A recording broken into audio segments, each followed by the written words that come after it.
Ya lo estamos haciendo desde hace tiempo, pero ahora evidentemente en campaña vamos a hacerlo muchísimo más, es escuchar discursos políticos, promesas electorales, meetings, pero nosotros en A Vivir Comunitat Valenciana nos hemos propuesto conocer de una manera más personal a las personas que quieren presidir la Generalitat. No queremos charla política, de eso se trata a partir de estos momentos, queremos saber, bueno, pues cómo viven, qué gustos tienen, qué aficiones tienen las personas que quieren representarnos a todos los valencianos y valencianas. Y además, para propiciar ese ambiente un poco más calmado y esa charla más sosegada, hemos traído la radio a sus casas en vez de al estudio. El primero en abrirnos las puertas de su casa es el vicepresidente segundo de la Generalitat, Héctor Illueca, y candidato de Podem, a falta de saber si finalmente habrá alguna coalición con otra formación de izquierda. Héctor Illueca, ¿qué tal? Pues aquí estamos, muy bien, bienvenida. Muchas gracias por abrirnos las puertas de tu casa. Una casa, por cierto, ¿con quién compartes? Bueno, la comparto con mi esposa y con mi hija. Y con mi perra, por cierto, un cachorro de 5 meses precioso. Que puede que la escuchemos, porque cuando hemos entrado se hacía notar, Boira se llama, ¿no? Boira, es posible, sí, a ella le encanta siempre destacar. Tienes una niña, creo que es una niña pequeña, yo no sé si te preocupa especialmente tu presencia durante este tiempo. Sabemos que los políticos en primera línea dedicáis mucho tiempo a la política, pasáis muchas horas fuera de casa. ¿Es una cosa que te preocupe, esa de la conciliación y de la presencia? Sí, me preocupa mucho. De hecho, lo que intento es precisamente apartar siempre 1 hora al día para estar con ella. Todo lo demás puedo sacrificarlo, el deporte, el estudio, cualquier otra afición, pero intento todos los días siempre apartar 1 hora para leer con ella, para jugar con ella y para dedicarle el tiempo que merece y tratar de hacerlo compatible con la política, que es verdad que es muy exigente. ¿Sabe a lo que se dedica su papá? ¿Lo entiende? Sí, lo va entendiendo. ¿Sí? Sí, yo se lo voy explicando y ella lo va entendiendo, y creo que además pues ya con esa edad se van comprendiendo muchas cosas, ¿no? De la sociedad en que vivimos, y creo que la niña lo entiende. Héctor, hablando ahora de tu hija, háblanos de tu niñez, porque tengo entendido que pasabas largas temporadas, ¿no?, por el trabajo de tu padre fuera de Valencia. Es verdad, mi padre era secretario de ayuntamiento y estuvo destinado mucho tiempo en Murcia, en el municipio de Fortuna y en algún otro, y ahí pues pasé buena parte de mi infancia. Son recuerdos muy bonitos. Siempre digo que Fortuna es como mi Ítaca particular. Vuelvo siempre que puedo y además tengo buenos motivos porque precisamente mi esposa es de allí. Allí tengo mi familia política y tengo pues un vínculo muy estrecho con aquella tierra. Fortuna, que tiene un balneario muy reconocido, ¿no? Estupendo, y yo lo recomiendo, ¿Sí? Sin duda. Son unas aguas terapéuticas con unos efectos maravillosos, y lo digo muy en serio, muy recomendable. No sé si en estos últimos tiempos has podido hacer alguna escapada o no, o la primera línea te lo impide eso. Alguna he podido hacer, pero no todas las que me gustaría. Bueno, hablando de tu niñez, ¿siempre has sido tan alto? Porque bueno, lo que llama de ti físicamente la atención es tan alto, y a los altos siempre se os pregunta, ¿por qué no juegas a baloncesto? Pues sí, la verdad que además yo crecí muy rápido, con lo cual a los 14 años aproximadamente ya tenía la altura que tengo ahora, y eso hacía que destacara mucho, pero que a la vez, como tampoco iba a ser un gigante, pues tuviera habilidad, y eso me inclinó mucho por el básquet, ¿no? Jugué mucho, me gustaba, y la verdad que era muy divertido, una experiencia, aprender a trabajar en equipo, y bueno, para la política también está bien porque algunos codazos te llevan. Sí. Pero, ¿crees que eras bueno en el básquet? Yo creo que era un buen ala pívot. Yo recuerdo que jugué aquí en Valencia, ya en la adolescencia, jugaba en la Salle de Paterna, y a mí me parece que tenía buenos movimientos y que competíamos bien en aquella época. Yo creo que sí, que era un buen ala pívot, así me definiría. Yo te iba a preguntar que qué te enseñó el básquet que hayas podido aprovechar ahora, pero ya me has dicho que los codazos. Bueno, el trabajo en equipo. ¿Pero muchos codazos? Y sobre todo las asistencias. A mí lo que me gustaba era dar asistencias a pesar de que jugaba dentro de la zona, ¿no? Y es verdad que en la zona pues algún codazo te llevas, ¿no?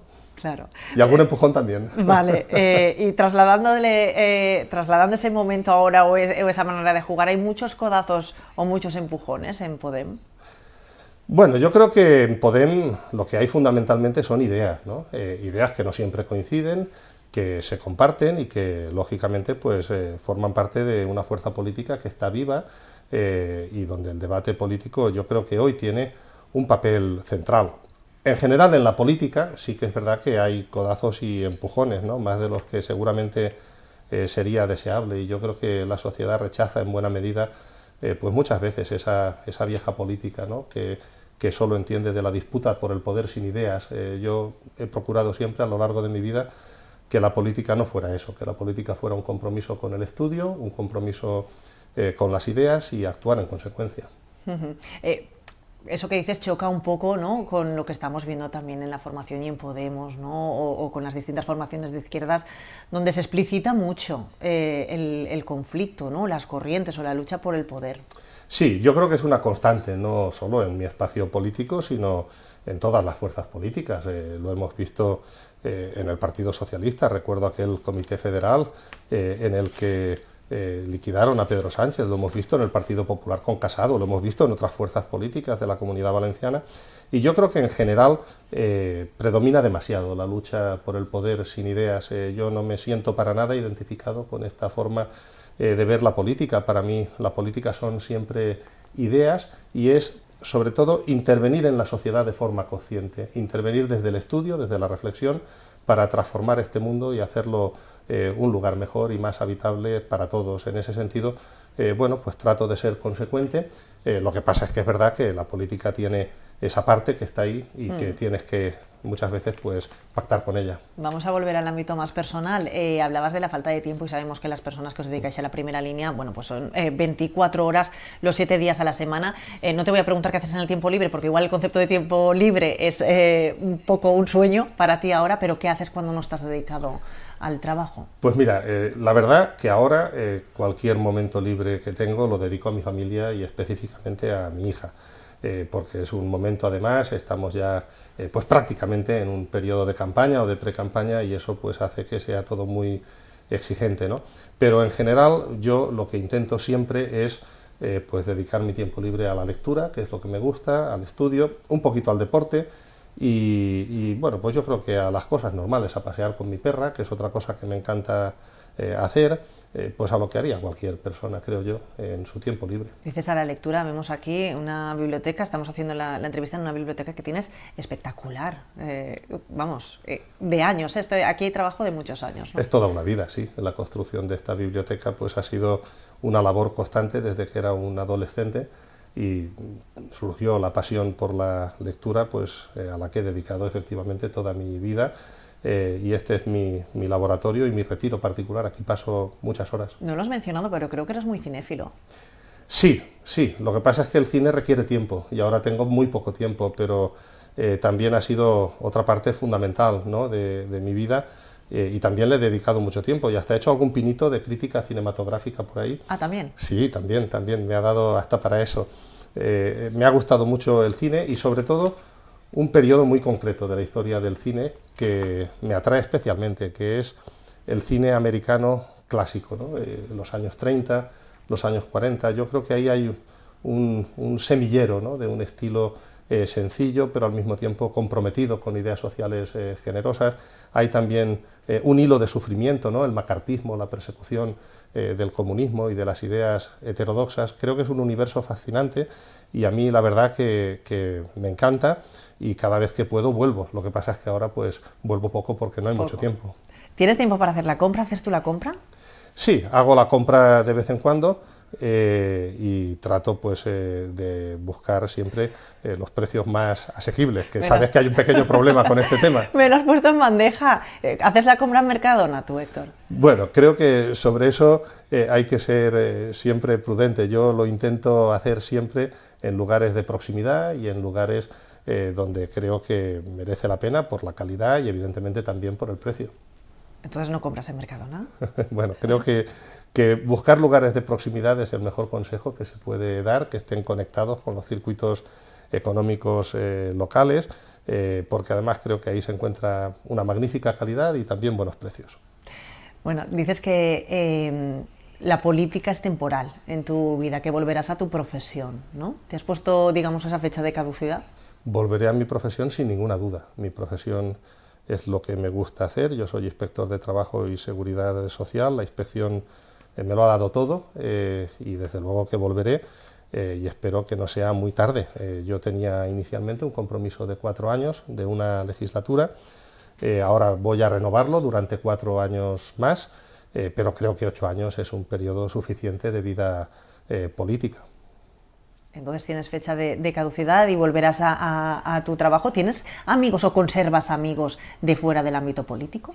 Sí, yo conservo sobre todo mi grupo de amigos del colegio, no tanto del instituto y de la universidad, pero sí del colegio. Ahí conservo un grupo de amigos muy cohesionado, en Fortuna precisamente, Sí. Con los que mantengo una hermosa amistad que para mí es muy importante y que procuro cultivar hasta donde me deja el tiempo, claro. No sé si eres de los que puede no hablar de política cuando estás con esos amigos o Cuesta. te cuesta. Cuesta, sí, sí, la política está muy presente siempre en las conversaciones. Yo a veces también lo provoco, pero no solo de política vive el hombre, ¿no? Hay muchísimas otras cosas y la verdad que esa amistad pues también tiene una parte importante en la vida. Pero también tienes muchos amigos en la política, amigos de la primera línea. Hoy es noticia Yolanda Díaz y su plataforma, es amigo personal, ¿no? Bueno, somos compañeros y efectivamente después de tantos años trabajando juntos, claro que hay una amistad y un aprecio, son muchísimos años, sí. ¿Y de Pablo Iglesias? También, sin duda, he trabajado muchísimo con él y efectivamente pues hay un compañerismo y una amistad, ¿por qué no? ¿No has intentado hacer de intermediario? ¿O cómo lo ves? Eso es una tarea complicadísima, de acercar posturas. Mira, yo como viejo discípulo de Julio Anguita, a mí no me gusta mucho personalizar en la política, ¿no? A mí me gusta más hablar de proyectos, hablar de programas, hablar de ideas y no tanto de personalismos, ¿no? Sobre todo porque cuando se habla de ideas, de proyectos y de programas, se ve rápidamente que las diferencias pues a veces son menos de las que pensábamos, ¿no? Yo creo que hay muchísimas más diferencias, pongo por ejemplo, entre un Pedro Sánchez y un García Paje, que entre Ione Belarra y Yolanda Díaz. Creo que en nuestra fuerza política, como es normal, creo que todos tenemos que aprender a convivir con esto, hay diferencias políticas, hay posturas y puntos de vista distintos sobre temas que a veces son muy importantes, sí, pero es algo que debemos normalizar y asumir y tratar de resolverlos de forma constructiva con una síntesis política que yo creo que al final se va a producir. Sí, pero sí, vamos, que no has intentado hacer intermediario, enviar un WhatsApp, oye, esto que has dicho, tal vez igual, ha sido demasiado duro, o esto... Bueno, vuelvo a decirte que ahí lo fundamental siempre son las ideas. Yo, pues es verdad que quizá por mi manera de ser he procurado mantener siempre un tono dialogante con todo el mundo, tengo buena relación, creo que con todos los principales dirigentes, pero también tengo mis diferencias, sí, como no puede ser de otra forma, y también se las he trasladado a Pablo Iglesias y a Yolanda Díaz muchísimas veces a lo largo de estos años. Lo que ocurre es que yo lo he hecho de una forma que no es muy habitual en política, pero que debería serlo. Lo he hecho sin hacerlo público. He dicho lo que pensaba, he dicho a veces que algunas cosas no se estaban haciendo bien, sí, y que no estaba de acuerdo, pero lo que no he hecho nunca es daño a mi espacio político. He tenido mi posición propia en casi todos los temas, por no decir en todos, pero he procurado hacerlo desde la lealtad, y para mí la lealtad tiene un componente fundamental, que es evitar siempre una guerra pública que pueda perjudicar a nuestra base electoral. Héctor, ya lo has mencionado, Julio Anguita, podemos decir que es uno de tus máximos referentes, ¿no? Una de las personalidades que más te ha marcado y con quien trabajaste también. Sí, sí, para mí fue un maestro. Yo tuve el honor y el gusto de colaborar muy estrechamente con él durante los últimos 10 años de su vida, y conocí a una personalidad política de una dimensión gigantesca. Creo que Julio Anguita era un hombre que se definía, yo creo que por dos cosas. La primera, por la solidez de sus ideas, era una persona de ideas, y creo que la sociedad lo percibía, y hoy se le reconoce como un gran político precisamente por eso, porque siempre fue un hombre de principios y de ideas, pero en segundo lugar por su valentía. Julio era un hombre muy valiente, era un político audaz, nunca tuvo miedo de lo nuevo, nunca tuvo miedo de discutir sus ideas, de ponerlas en cuestión, de criticarse a sí mismo, y eso para mí fue un aprendizaje tremendo. Compartí con él muchas luchas durante esos 10 años, le ayudé en lo que pude, y la verdad que para mí fue un maestro y un referente político, sí. Ujú. Nos gustaría acabar cada entrevista, porque ya nos queda casi tiempo, con algún tema musical. No sé si escuchas mucha música o no lo haces porque vives pegadísimo, evidentemente, a todo lo que pasa en la actualidad. Bueno, me gusta escuchar música, sí. Procuro hacerlo y a veces lo que hago es compatibilizarlo con el trabajo, ¿no? Mientras estoy trabajando estoy escuchando música. No sé, si tuviera que decir una canción así a bocajarro, pues mira, te voy a decir una. La mala reputación, en la versión de Paco Ibáñez. Vale, pues nos quedamos escuchando esa canción, La mala reputación. Te deseamos muchísima suerte y muchísima fuerza también para lo que os viene, además a todos quienes queréis representarnos, a los valencianos y valencianas. Un placer, Héctor, muchísimas gracias. Un placer, Jessica, gracias a vosotros. En mi pueblo sin pretensión tengo mala reputación, haga lo que haga es igual, todo lo consideran mal. Yo no pienso pues hacer ningún daño, queriendo vivir fuera del rebaño. No, a la gente no gusta que uno tenga su propia fe.